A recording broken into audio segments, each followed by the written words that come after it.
everyone, welcome to our webinar today. We're going to be chatting about email segmentation best practices. A little bit of housekeeping before we get to kind of the meat of it here. This session is being recorded, so if you have registered in advance for this session, you will be receiving a link to the recording afterwards. So I definitely attended webinars before where I've rushed to take a million screenshots, so don't worry, you don't need to do that. You'll be getting all the slides in the recording afterwards.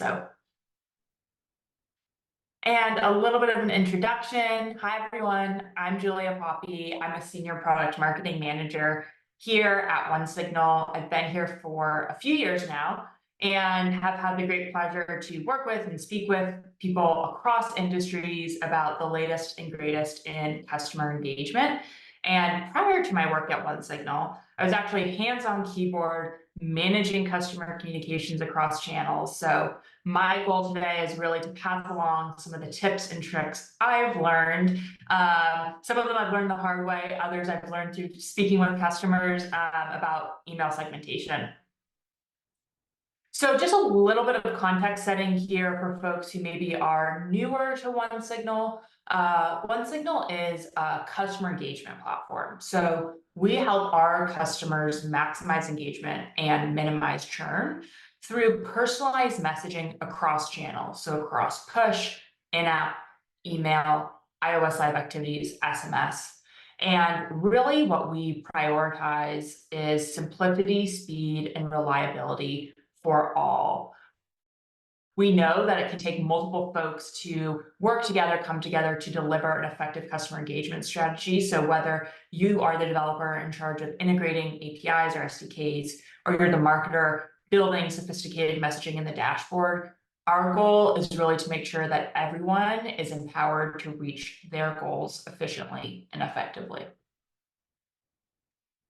And so diving into the agenda for today, I have tried to keep it as short and sweet as possible. So first, we're going to dive into what are we talking about? What is email segmentation? Why does it matter? And then hopefully walk you through some kind of tactical takeaways of how to create effective segments so that you can walk away from today's session with some confidence in how you can either improve or start your email segmentation strategy.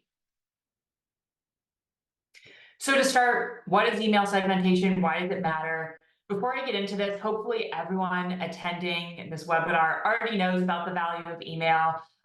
We see that it still remains a workhorse channel for customer engagement across industries.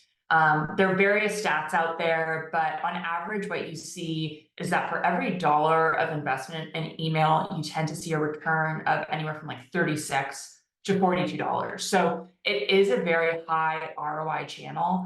And actually just coming off a few conferences this year, GDC, MAU, what's been really exciting for me is to see lots of mobile apps starting to recognize and see the power of email for their customer engagement strategy.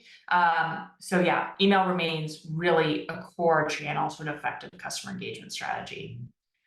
And with that, I see segmentation as really the cornerstone of an effective email marketing strategy.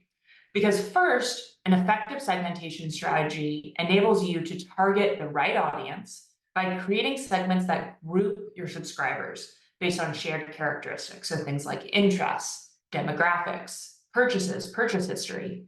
We're going to dive into some specific ingredients, so to speak, of a successful segment or effective segment later on. But these are just a few things to kind of starting to get the juices flowing of what might be involved in creating an effective segment. And segmentation, of course, starts with the actual segment, but it continues on into actually creating user-centric email content to ensure your messages are relevant and that they stand out from the crowd. As I said, email is a very effective channel. What that means is that many apps, many websites, many brands are sending emails. And in today's kind of competitive landscape, generic messaging just really doesn't work. And so in order to stand out from the crowd amongst a crowded inbox, you need to make sure you're personalizing your email content to the segment that you're speaking to. And of course, what this ends up leading to is driving better results because you're sending more relevant emails. So what we see is effective segmentation can lead to higher email open rates, higher click-through rates, conversions, as well as fewer unsubscribes. This is actually a really key thing to keep in mind as well. You want to make sure that you're not losing this core channel of communication to your users. So you want to keep them happy by sending them relevant content. And then another piece of this is segmentation fuels a strong engagement flywheel. So this is something I am personally very passionate about. Probably could be a whole another webinar unto itself. But really the purposes today is I want to highlight how precise targeting can really have this domino effect and set off this effective engagement flywheel. So we have two kind of models here. On the left-hand side is this compounding engagement loop. So it all starts with you precisely targeting your users. And when you're able to deliver the right message at the right time to the right user, what we see is that increases user engagement. That makes a lot of sense. If you're effectively, proactively nurturing, onboarding, activating your users, they tend to be more engaged. And then, of course, it's this domino effect. When you have better user engagement, you see this increase in long-term retention. And what this enables, first of all, better retention is a goal worthwhile unto itself.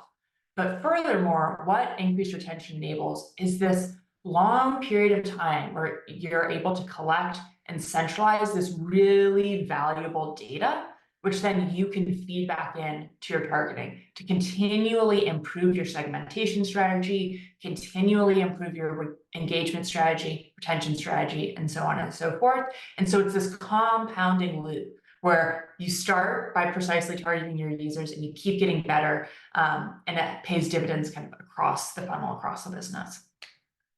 On the other hand, sometimes what we see is this broken engagement loop. So sometimes what we see is people are vaguely targeting their users. This can be due to a number of reasons. One, maybe you just don't have access to good customer data, or maybe segmentation hasn't been a priority for you in the past. But when you send kind of generic messaging, generic email, this tends to drive disengagement and unsubscribes. And inboxes have been making it easier and easier to unsubscribe from content and emails that feel irrelevant. I don't know if you've noticed in your Gmail inbox, for instance, they've made it so that you can actually unsubscribe from emails before even opening them in many cases. So you really want to make sure that you're not falling into this broken loop of vaguely targeting people, driving disengagement, driving unsubscribes. Because ultimately what we see is when you lose this strong engagement channel, this tends to drive churn. And of course, churn unto itself is not a good thing for a business. But furthermore, what it does is it leaves you unable to collect and centralize that valuable data. So you're left having to go back to the beginning and vaguely targeting your users. So this is the loop we want to avoid. Today, we're talking about how you can precisely target your users, how you can get this engagement flywheel going. Okay, so hopefully with that, I've convinced you, or at least interested you in how you can create better, more effective segments. So now we're going to talk about how do you do that. So creating effective segments really starts with knowing your audience. You need to know your audience in order to segment smarter. Because essentially, segmentation based on assumptions is like shooting arrows in the dark. You don't want to be relying on guesswork when it comes to segmenting your users. First of all, the segments tend to be less effective.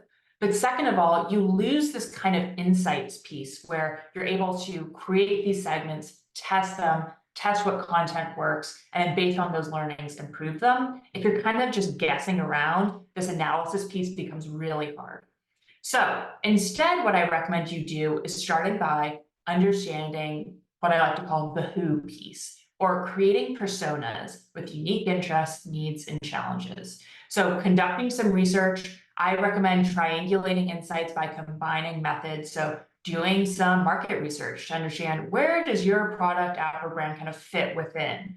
Also conducting user interviews. I know that they can be a little bit more time intensive, but they're really this kind of upfront investment that tends to pay dividends, frankly, not only for segmentation, but kind of across the board, across your marketing strategy. And then also, if you have access to any product analytics, those can be helpful as well. Or if you're collecting any kind of information about your users that's easily accessible, that data can be really helpful as well for informing these personas. But just to kind of get the juices flowing again, things that might group people into different personas could be based on interests. So if you're an online retailer that sells lots of different things like fitness equipment, clothing, etc. You might have kind of a fitness enthusiast persona and a fashionista persona, and the kinds of emails you would send to them would be different. The way you communicate with them would be different. For instance, you'd probably recommend different products for them to try out. Another way, another key element rather in personas is demographic information, things like age groups, locations, careers, etc. Again, this will be very personalized to you, your business or app, but just some things to start kind of thinking about.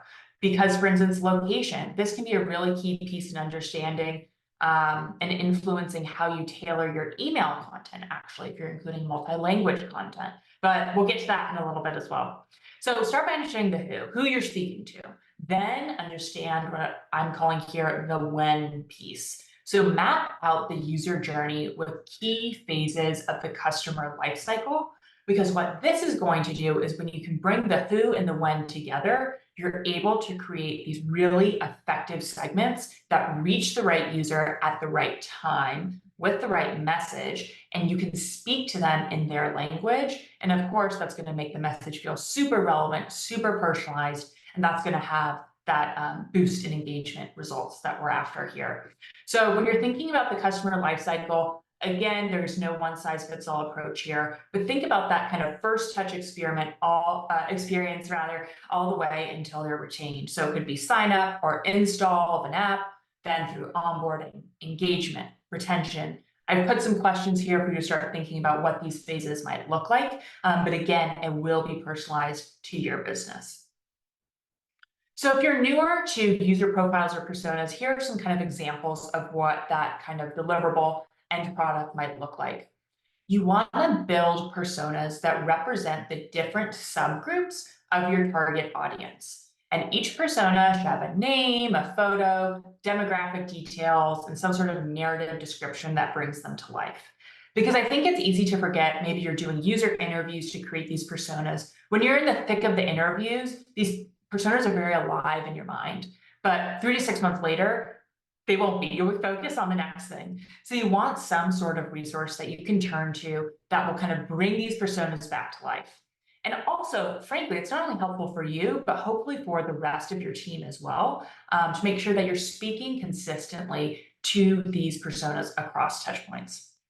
Also, I'll just say anecdotally, you can get a little creative and fun with the names here. Sometimes people like to have very factual names, but other times people like to get a little bit more creative, like it could be that kind of fashionista persona, etc. If that kind of brings a persona to life for you, whatever works best for you. And then last, but certainly not least, as much as you can, update and refine your personas to ensure they remain representative of your target customers. Businesses evolve, your target audience evolves, your product evolves. So you want to make sure you have some sort of regular cadence to touch back in with these personas and see if they need updating.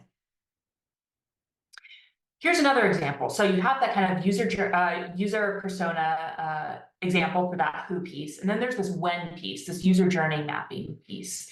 I've included a screenshot here of actually a template that OneSignal offers. If you just Google OneSignal user journey mapping template, you should come across it. It should be like one of the first results. But really whatever format works best for you. It can be an Excel sheet, a G sheet, or it could be a big jam. You could start with, I've done in the past, starting with a bunch of different Post-it notes that you can easily move around, and then kind of formalizing that into a visual, whatever works best for you. But really what you're trying to do here is build user journey maps that start from the beginning of the customer lifecycle and follow through a typical path through your app, website, brand, etc. And something to keep in mind here is the personas work will influence this journey mapping piece, because you will identify kind of the subgroups, your personas, and let's say you have 2 key personas. You should be creating 2 journey maps then, because you want these journey maps to be tailored to your personas. And then within the journey maps, you're kind of going to bucket the life cycle into key phases made up of key actions, milestones, opportunities, potential pain points. And what you might be starting to see here is this work actually really sets you up to think through how you can use messaging to proactively guide your users to success. So we've kind of covered some of this pre-work here, this research of creating personas, creating user journey maps. What this does is sets up this really solid foundation of you knowing your audience. And once you know your audience, it's time to actually get to the segmentation piece. So here's kind of a recipe, so to speak, for success. Start by gathering your ingredients, gathering the data. See what existing subscriber data you have access to. Could be demographic information, their interests or content preferences, purchase history, product behavior, past email interactions. Take kind of a survey of the scene of what you have access to that you can start leveraging. Then it's time to mix it up. Combine data points to create these targeted segments. So what the end result might look like is, new subscribers interested in fitness. I'm going to send them a welcome series with relevant product recommendations. So that new subscribers interested in fitness piece, that's actually the segment. The thing in parentheses is actually how you would then tailor the content, what email content you would send them. And then you want to, quote unquote, spice it right. So I've already kind of hinted at it, but you want to tailor your email content to their tastes. So you want to craft emails that speak directly to each segment's needs and interests. Because if you're creating great segments and then sending a very generic email, you're not going to see the same results that you would if you're tailoring the content to that who piece and that when piece of your segment. So what this looks like concretely is using things like personalized greeting, product recommendations, what features or benefits you highlight will be different depending on the segment, and also the offers you give them. You might, if you have a subscription as part of your app, you would speak differently to a free user, maybe offering them a free trial, versus if someone's already converted to paid, you would maybe send them an offer off of some kind of advanced package, premium plus package, etc. And then this last, but certainly not least piece, you want to refine and repeat. Test your segments, analyze the results. So try A/B testing different content variations within your segments to determine what resonates, what doesn't, because again, there really is no one-size-fits-all approach here, and you need to start by knowing your audience, but then iterate based on the results that you're seeing so that you can continuously refine your segmentation strategy based on data and ongoing analysis. So, as I've said a million times by now, there is no one-size-all-fits approach. But if you're new to segmentation, you might be a little bit lost as to what kinds of ingredients should you be thinking about to combine into a segment. So here's some examples. First, time-based actions and behavior. Using some sort of time-based action or behavior like 1 hour since sign up or 7 days since last session. This is really helpful in anchoring your segment in a specific moment in their life cycle. So I highly recommend incorporating this information whenever possible. Also, purchase history, plan type. As I mentioned, the way you speak to a free user will be different to a user who's on a paid plan, or a user who hasn't completed a purchase will be different than users who are, loyal purchasers, for instance. Also, product usage. You want to think through, are they a power user? Have they had over 100 sessions? Or are they maybe more casual and have only had a few sessions? Also, engagement history. This can inform if you want to send a re-engagement campaign, for instance. Did they open the last email? Well, maybe you should send them another one.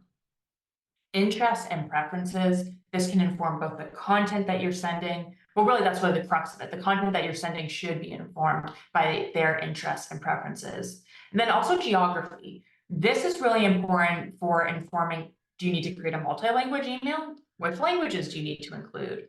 But also to think through when you should deliver an email. So if you have users across time zones, for instance, then maybe you should have it deliver based on their personal time zone. And as I've mentioned, Obviously, the segments is the first piece of the puzzle, but you also need to make sure that you're tailoring the actual email content based on these segments. So some common ways that we see people tailoring their email content based off the segments they're sending to, one is just subject lines. This is something that maybe is easy to overlook, but remember, it's becoming easier and easier to unsubscribe before you even open an email. So you want to personalize, tailor the subject line to the segment you're speaking to. Also, the features, benefits, products that you actually include in the email itself should be tailored. Again, going back to that example of, are they fitness enthusiasts or fashionistas? The call to action that you include should be different based on the segment that you're speaking to, because it should flow naturally based on where they sit in their life cycle. You should think about how you can customize the offers and promotions based on the segment you're speaking to.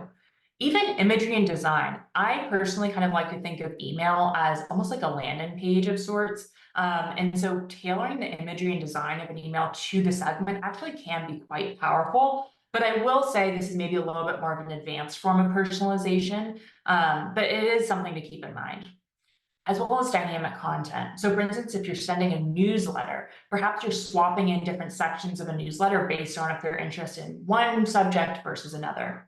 And then again, language localization, super important to make sure you're quite literally speaking your customer's language. And so putting it all together here, combining segments with tailored content, here are some examples of what these end results might look like to help kind of get you started in thinking about how you can apply this information. So first is a welcome email or even a welcome sequence, where you offer personalized recommendations for new users based on their sign up information. So you can see an example here on the right-hand side where you are speaking to, let's say, your rideshare app. The welcome email you would send to a driver should be different than the welcome email you send to a new rider. For instance, if you're a new driver, you want them to complete the screening process, get them set up to complete their first ride. Versus a rider, maybe you want them to book their first ride. So again, thinking about how you can tailor that first touch email based on their sign-up information. Re-engagement. This is super important to think through your re-engagement strategy and how you can personalize it to your various personas. So in this case, you'd be sending win-back campaigns with exclusive offers or reminders of your app's value to recently inactive users. And what you emphasize in the email should be tailored to the segment that you're communicating with. And then, of course, a nurture campaign. Educate your active users on advanced features they haven't yet explored. So tailor who you're reaching out to based on their product behavior, based on how many sessions they have, and then nudge them forward in their life cycle based on the information you have about them. And that is actually all the content I have prepared for today. Hopefully what I've covered helps you understand, okay, why is email segmentation important? Why should I spend a little extra time thinking about this? Well, really, it's the cornerstone of an effective email marketing strategy. Also, hopefully I've given you some ideas of why it's so important to make sure you know your audience by creating these personas, creating these user journey maps. And then last but not least, hopefully I've given you some effective, quick tips and tricks of how you can actually put together some effective segments so that you can create these really effective campaigns overall. So we've reached the Q&A section. Please put your questions in the chat. I'm actually going to grab a little sip of water while you do that.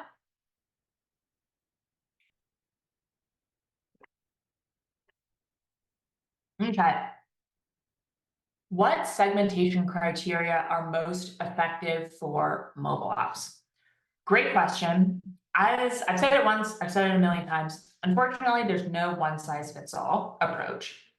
That being said, so I'm assuming, you're interested in completing that kind of research work down the line. But that being said, some common filters or criteria we see apps using in their segments are things like app usage patterns, their behavior in your app, have they completed, any in-app purchases, their location.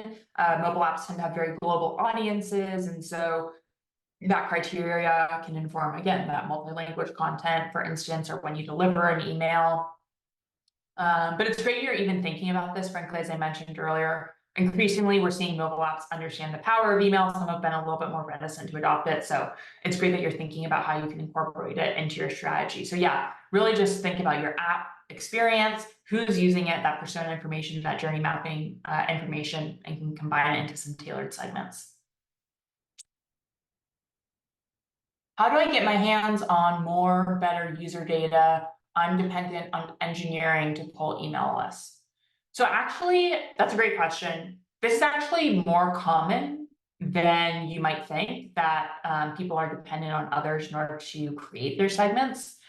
The ideal end state that I would recommend you work towards is getting yourself set up with some sort of orchestration tool that allows you to segment on the fly. That's what OneSignal offers. That's what many tools offer. That's really the ideal end state here. That being said, I'm just going to assume for whatever reason that that's not an option for you.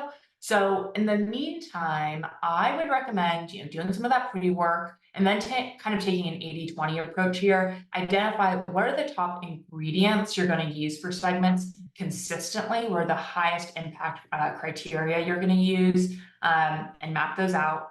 And then work with whoever your cross-functional stakeholder is, whether that's in the product team or the engineering team.